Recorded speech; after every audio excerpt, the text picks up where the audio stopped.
Welcome back to Crusnik Sanctuary in Final Fantasy XIV Endwalker. Crusnik X, along with Arya Stormborn. In the last episode, we went to go get ceruleum for the folks over at Victor's Spoils, but them being, well, not at all convinced that we were there to help them. Two of their number, well, if you watched the last episode, you know.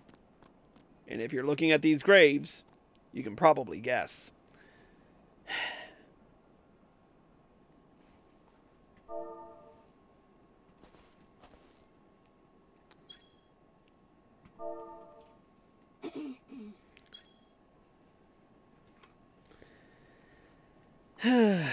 Anyways, let's continue on before we get too tearful. Let's proceed with the next quest, A Way Forward. We have already caused enough harm here.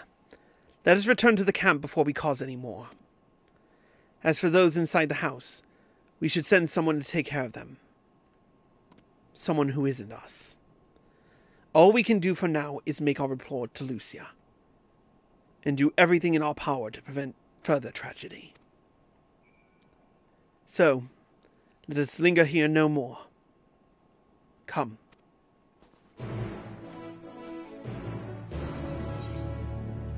Right behind you.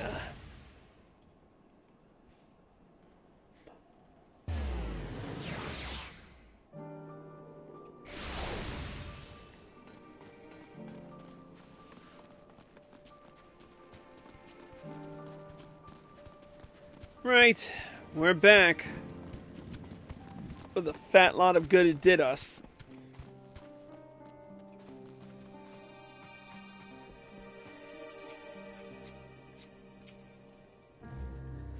Alice and Alphinaud tell me they have finished their preliminary search for survivors, but refrain from saying much more than that. Clearly they are reluctant to provide details. Might I ask for your account?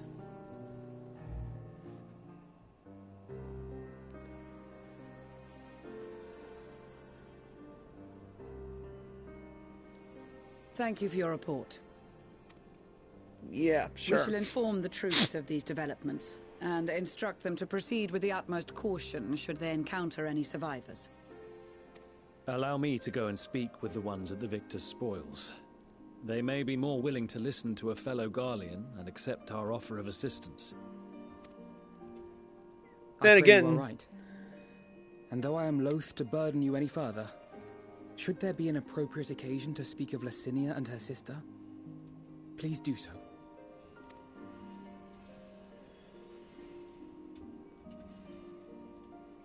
I am sorry to have put you through this.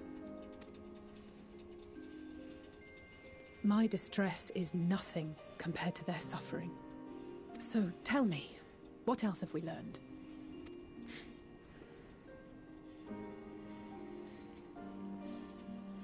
As you may have already heard, we have succeeded in curing the members of the Popularis, Maxima identified.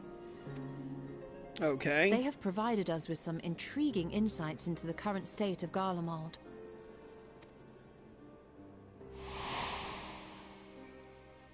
The assassination of Emperor Varus was the catalyst for the civil war. Nerva declared his claim to the throne, and his opponents refused to recognize it. Fighting broke out in the capital, where Nerva's 3rd Legion clashed with the 1st, who remained loyal to Varus even after his death. Okay. Of course, even Imperial warmongers would balk at the idea of turning their shining city into a battleground. Like burning down the wood to spite the wasps. Neither side would be so mad. Unless something or someone inflamed their animosity to such an extent that they could not help but act against their better judgment.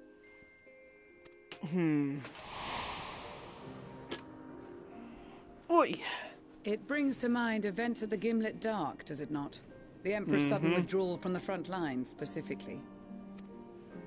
Nerva and his father, Titus, Varus's then political rival, Took advantage of rumors that Crown Prince Xenos had been possessed by a demon.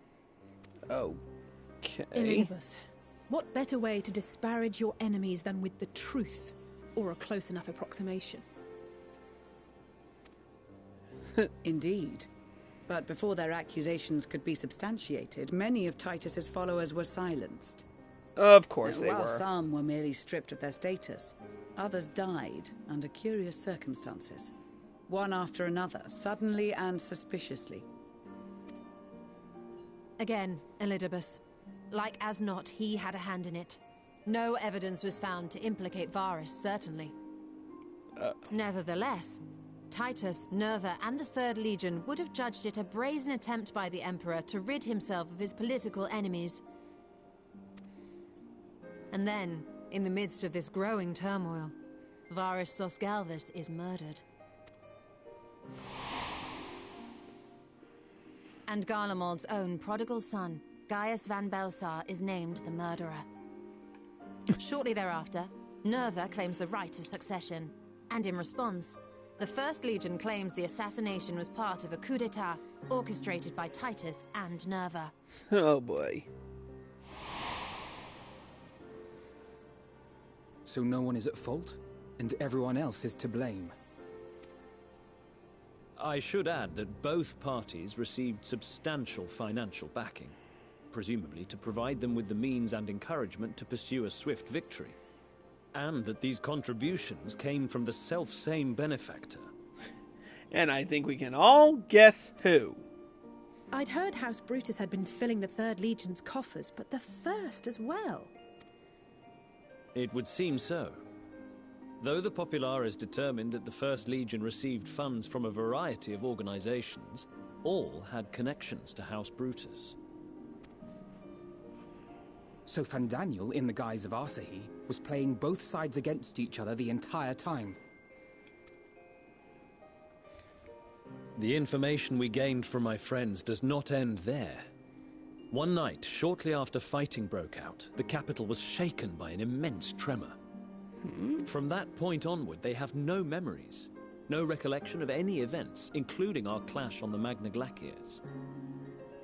But when asked about the Imperial Palace and its bizarre transformation, they somehow recall Emperor Varus giving them orders in their dreams. May the Tower of Babel stand as testament to the glory of Garlemald. The Tower of Babel. This sounds Really? awfully familiar. We have something to show you all. This'll be fun.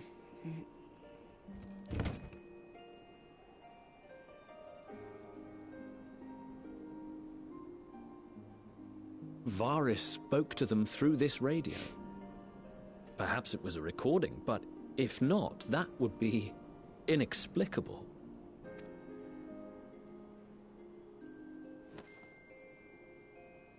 We are of one mind, then. The ether that permeates the ore used in this device is almost identical to that of the talismans. I see it.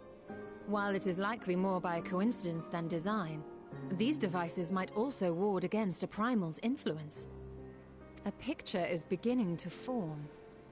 If the tremor felt throughout Garlemald was a wave of ether emitted by a primal, then while those within range would have been tempered, those huddled around a radio desperate for news concerning the Civil War would have been spared. No wonder Licinia kept it close. My friends, I must speak with you. What now? A young man was caught trying to steal our supplies. He is a soldier of the Iron Men, we think, but one who has not been made thrall. Thankfully, Magni restrained him before blood was spilled. The stranger is outside, if you wish to ask him questions. I think we do. I think we all do.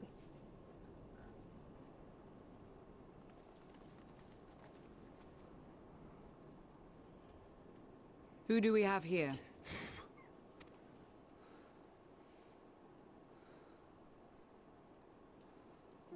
Garleans? Traitors to your homeland! Have you no shame?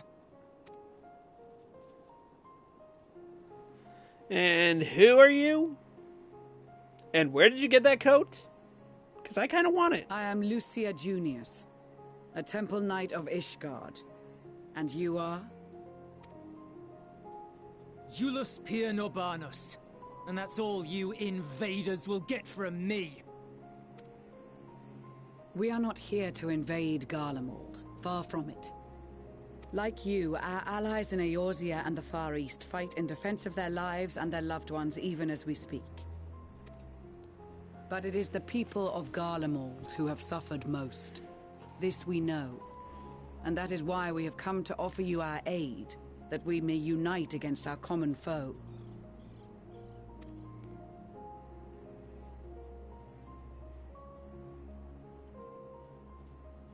Whether you believe me or not, those are the facts. Now, answer me this. Why would a proud soldier of the Empire be reduced to stealing? The situation must be dire indeed for you to go to such lengths. They are?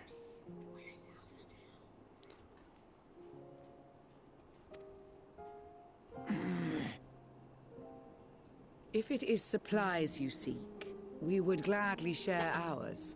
Or turn a blind eye while you leave with your spoils. Okay. I will not negotiate. My commander will determine how to deal with you and yours. If you wish to treat with him, I will take you, but no more than 3. I don't much like the sound of that. But if we do accept his proposal, I suggest the 2 of us and...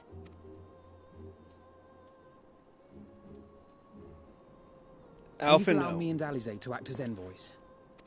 Oh, wait. May I ask why? We have seen with our own eyes the hardships the Garleans face. How their futures and lives hang in the balance. It's not the warmest invitation, but it's an opportunity to prove our intentions true. Maybe not a chance to make things right, but a chance to make them better.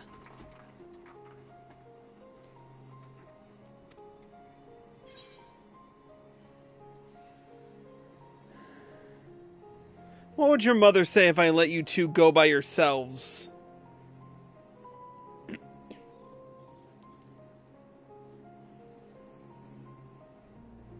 I can see that persuading you otherwise is a lost cause, but you will proceed with the utmost care.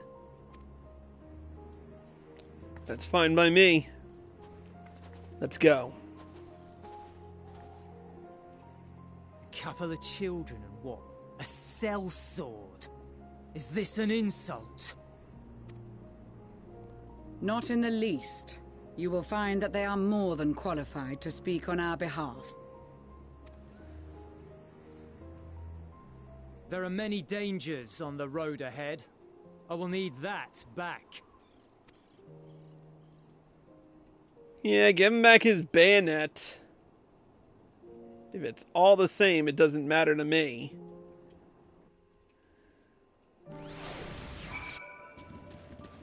Plus, if he causes any trouble, I'll just knock him out. Anyway. You will be received as invited guests, and so I urge you to observe proper social etiquette and conduct yourselves accordingly. Your safe return takes precedence above all else. Remember this. Thancred in particular will be worried sick if you're gone too long. May the Fury watch over and keep you. Alright, Julius.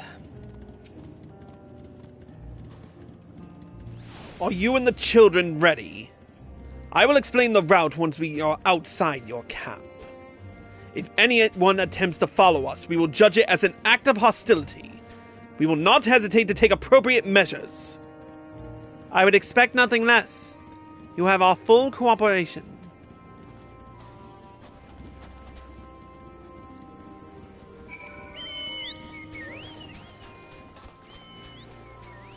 This'll be fun. You know, now that I think about it, the Hydrium longsword kind of reminds me of the Blade of Altair a bit from Assassin's Creed. But anyway.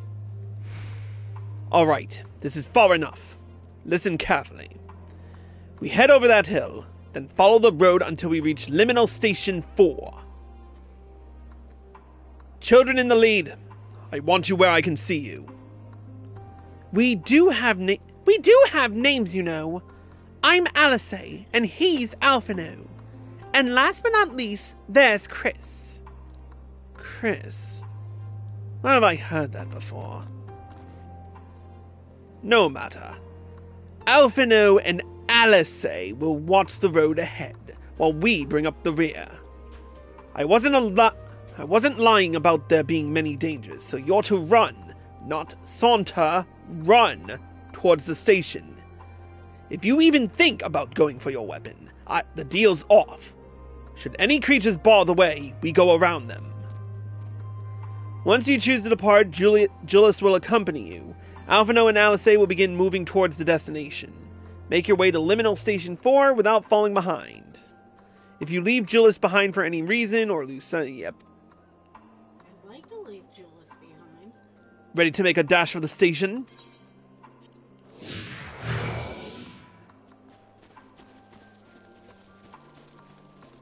Over that hill, right?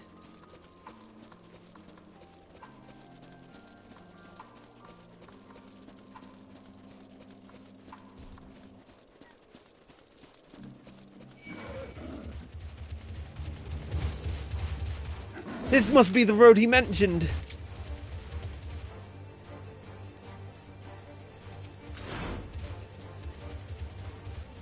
Not the easiest surface to run on.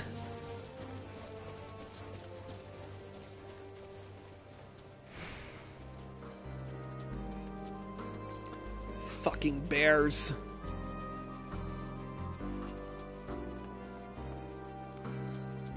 We'd better not draw attention.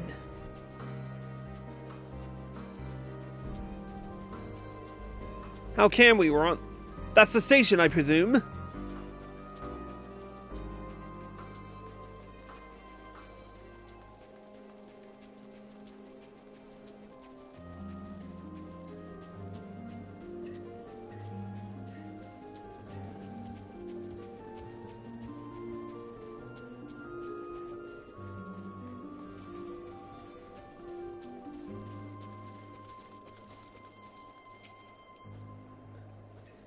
Well, we made it. Whew.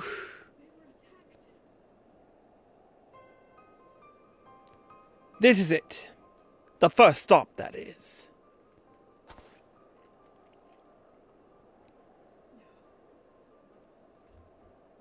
Good. It looks like your friends know better than to follow us. Are these your headquarters? No. We're stopping here so I can check for pursuers. Since it appears you've kept to your side of the bargain, we can carry on.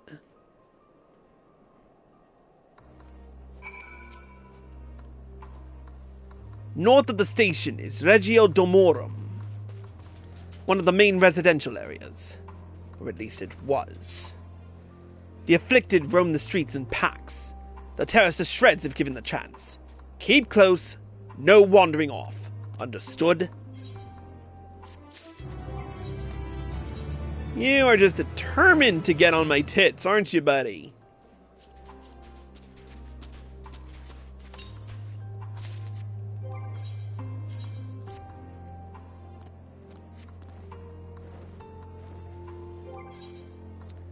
You know what? I do not like the look of those boots, so I'm gonna cast the glamour.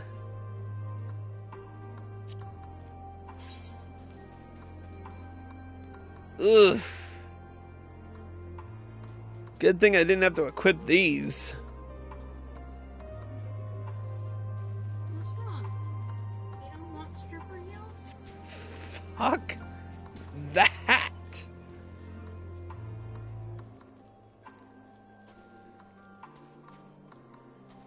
You know what? I'm gonna go with...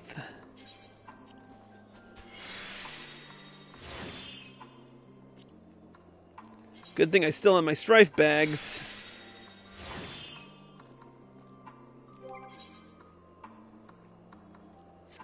Good. Let's rock. From here we'll be heading northeast, keeping to the left of the railway. While the route itself is straightforward, getting past the hordes unseen is anything but. Keep your weapons at the ready. They would attack their own countrymen? Aye.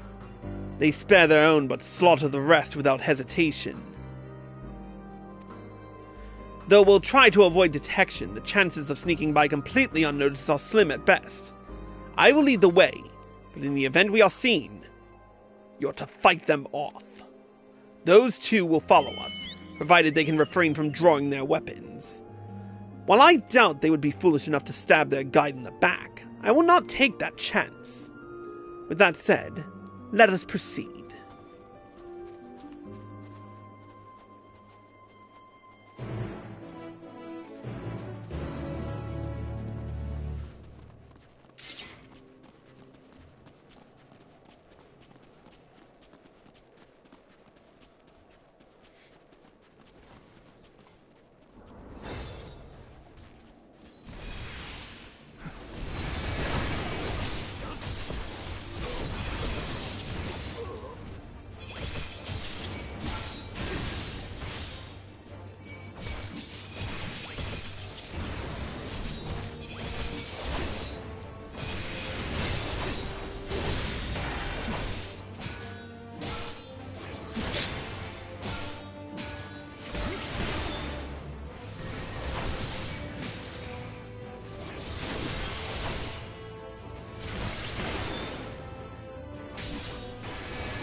And done.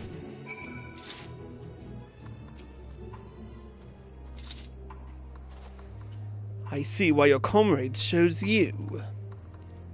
Julius, our contingent has a cure for the afflicted, or tempered as we call them.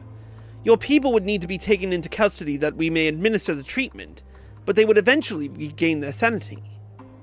Is that so? For all I know, your treatment would simply force them to forsake one master for another. As far as I and my legion are concerned, they are no longer our people. They're beyond saving. Those who thought differently and tried to reason with them were butchered for their bleeding hearts. Come, we have to keep moving. This guy was specifically designed to get on my tits. Like, seriously.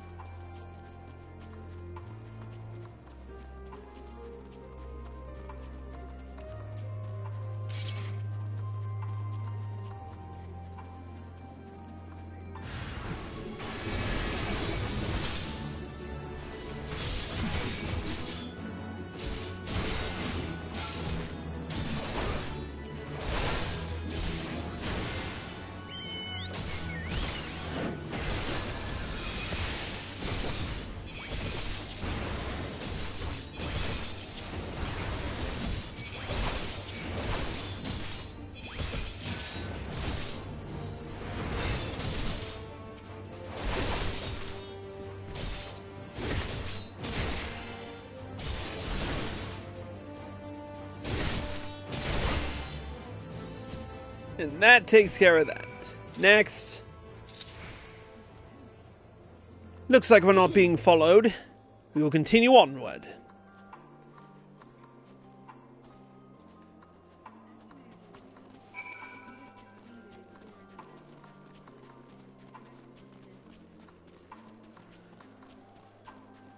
Man, this is a long ass... Whoa, what the fuck? What the... I meant what I said. These people deserve only death. I stayed my hand before only out of a desire to remain undiscovered, and that is still the higher priority. We should continue to avoid any unnecessary confrontations. Keep following the railway.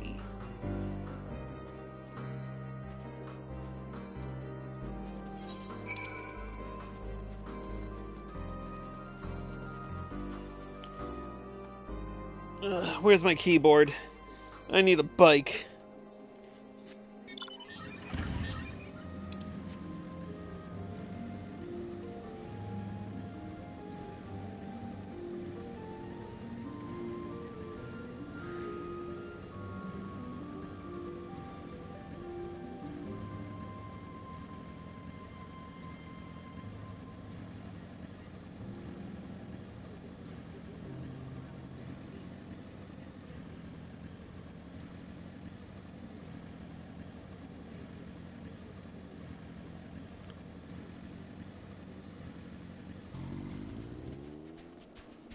Whoa.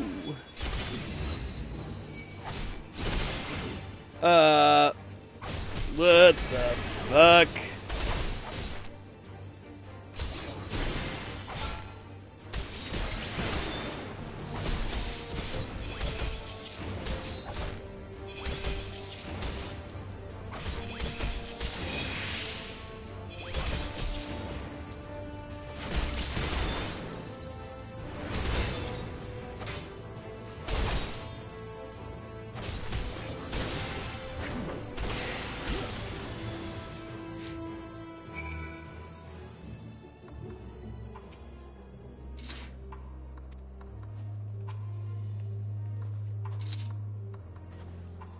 Look what they have become. Would you still stand there and claim that they can be cured? Those exposed to a vast quantity of the primal's ether may suffer severe corruption. Even with treatment, such victims are beyond salvation. Then you admit it. Now that you have seen these monstrosities for yourself, perhaps you will think twice before speaking of a cure.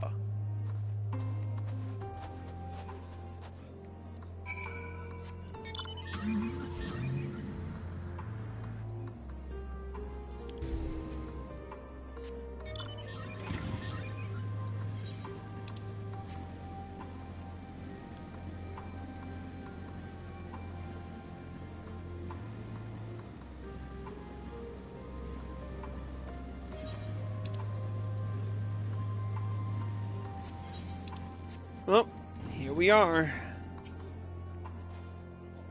We're almost at there.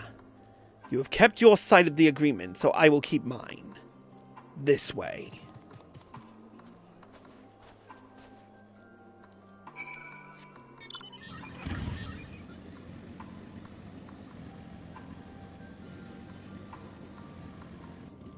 Oh, I see. It's underground. This is Tertium, one of Garlemald's largest stations. It now serves as our headquarters. I've already sent the twins ahead. I will be with you soon, so wait for me at the bottom of the stairs.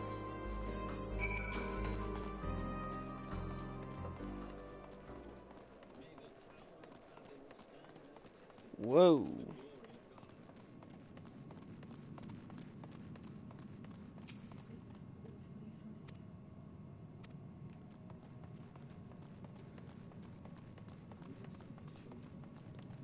It's like a railway station.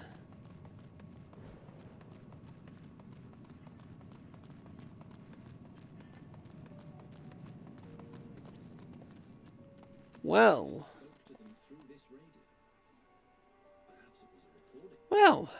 would you look at that?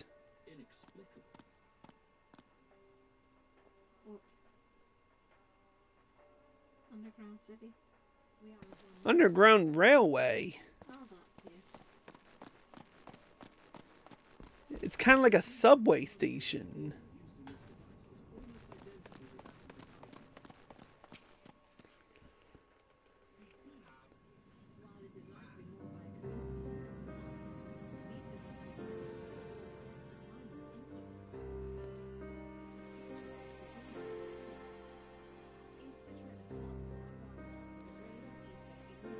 It's plain to see why they chose this as the base of operations. They could have done a lot worse. Even so, I imagine it's not the easiest place to live. Indeed. And if Jullus was willing to make the perilous journey to Camp Broken Glass in search of food, their own supplies must be all but exhausted. They may be shielded from the wind and snow, but it's still bitterly cold. Much like Victor's spoils, it must be a constant struggle to keep their people warm. Lower your voices. While you may be here as my guests, the others will not take kindly to your presence. My commander is in the locomotive, over there.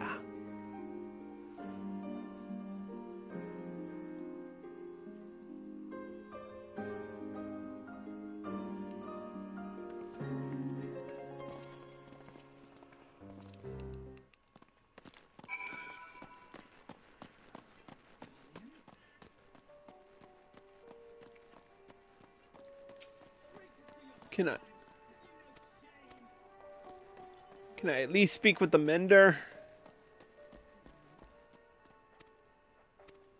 Of course not. Can I use the aetheryte? Nope. Great. That's just fantuckin-fastic.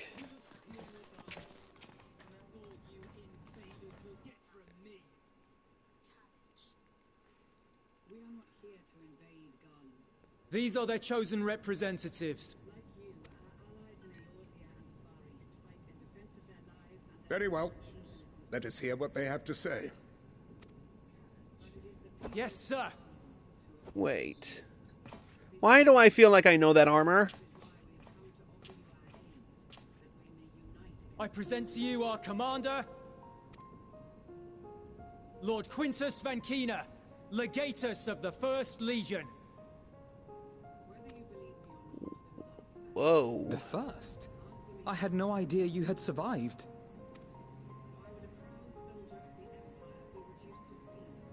We lost our emperor, our city, more than half our troops.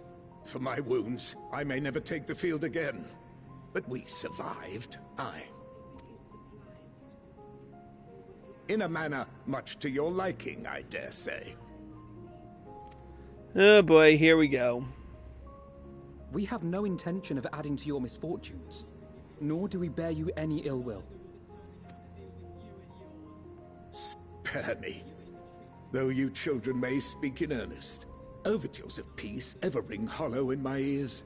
So long as man stands to profit from his neighbor's suffering, war is inevitable. Sad but true. Driven from our ancestral homeland into this blasted waste. Yet still you yearned to rob us of our paltry scraps. 'Twas only with Magitech that you learned to keep your distance. Though we knew it was only a matter of time before you regrouped and returned. Conquest and empire were our only defenses. Emperors Solus and Varys understood this, and through their campaigns saw us grow and prosper. Much blood has been spilled in Garlemald's name, aye. But if it is a choice between yours and mine, then it is hardly a choice at all. I do not deny that a great many conflicts throughout history were driven by the desire or necessity to gain by another's loss. That is not why we are here. Nor have we come to petition your aid in the war with the Telophoroi, grave though that threat may be. Our purpose is simply this. We wish to help you. Let us help you. If there is aught that can be done to ease your plight, we would be glad to do it. Perhaps you would.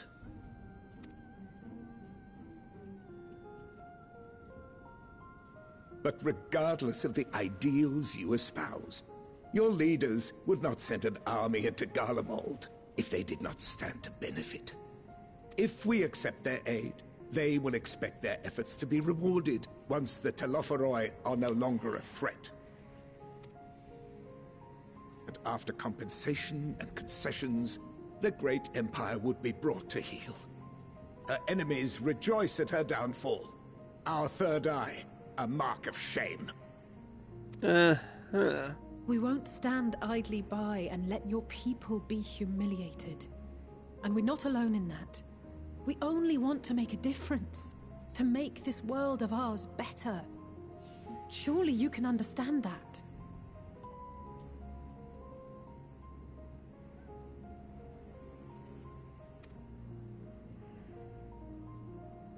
What I'm trying to say is, there are so many people who just don't care about making you suffer.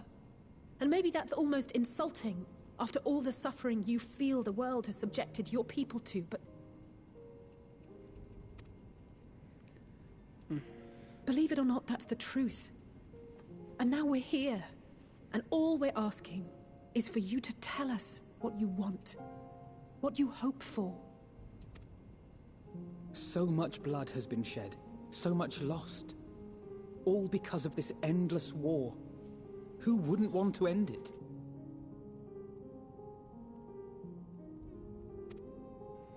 Can we not work together to face our problems as one?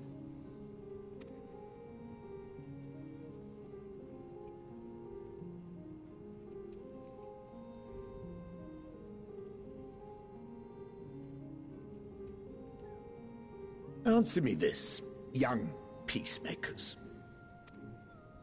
If a world without conflict is your desire, why reject the unity and prosperity of Garlemald? Oh, here we go.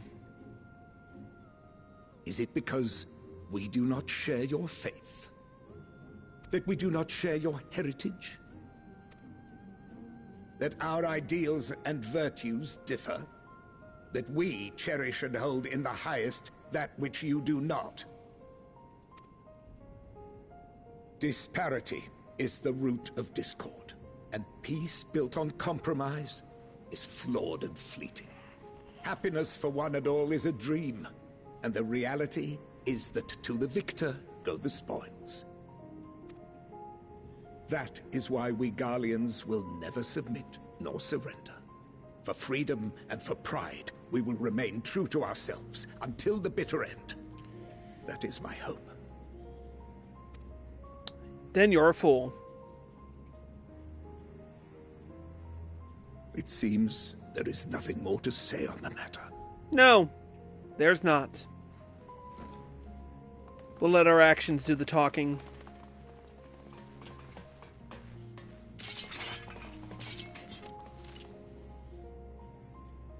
You will remain here while I decide what is to be done with you. Do not be alarmed. No harm will come to you, if you cooperate.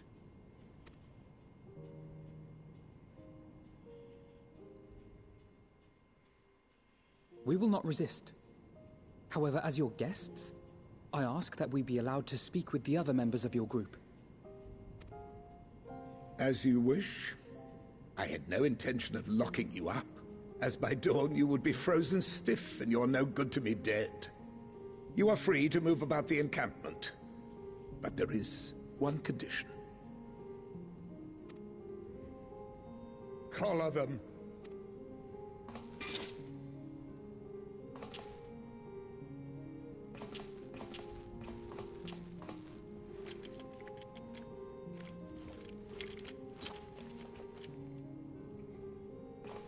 What are these?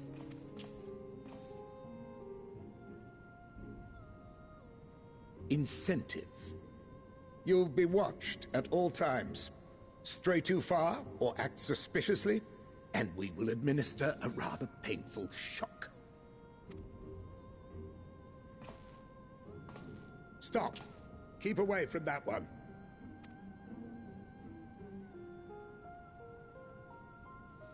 The champion of Eorzea is not so easily cowed. Yeah, now you know who I... Good to see you know who I am. Even if he allowed himself to be collared, the shock would be no more than an itch. No. If he refuses to obey, we will activate the twins' restraints instead.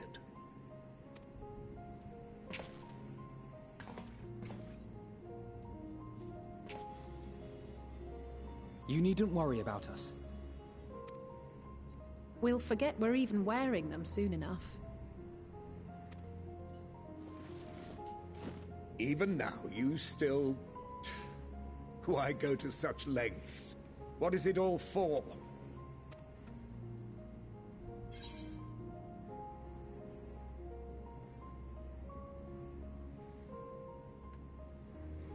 On the coldest, blackest of nights, meager though it may be, we must share the warmth of our fire.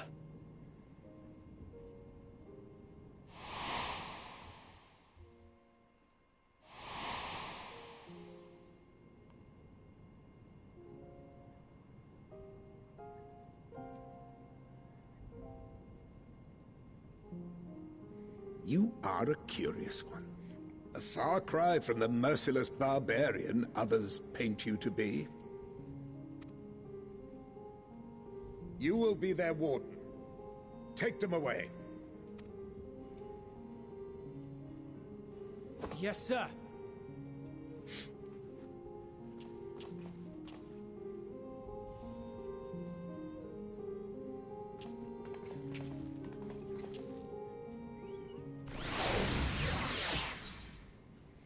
Well,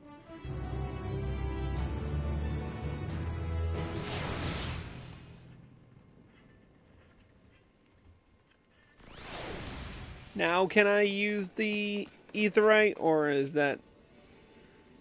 Nope. Well, that sucks. But, no matter.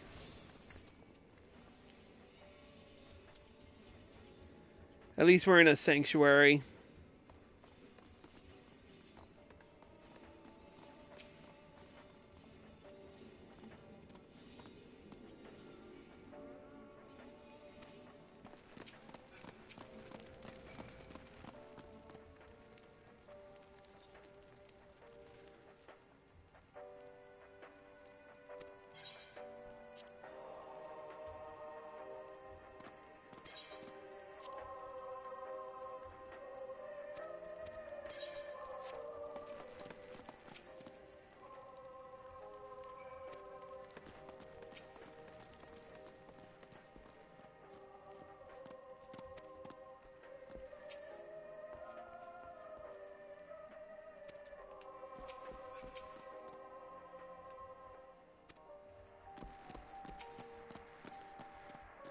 Well, they'll be changing their tunes soon enough, but...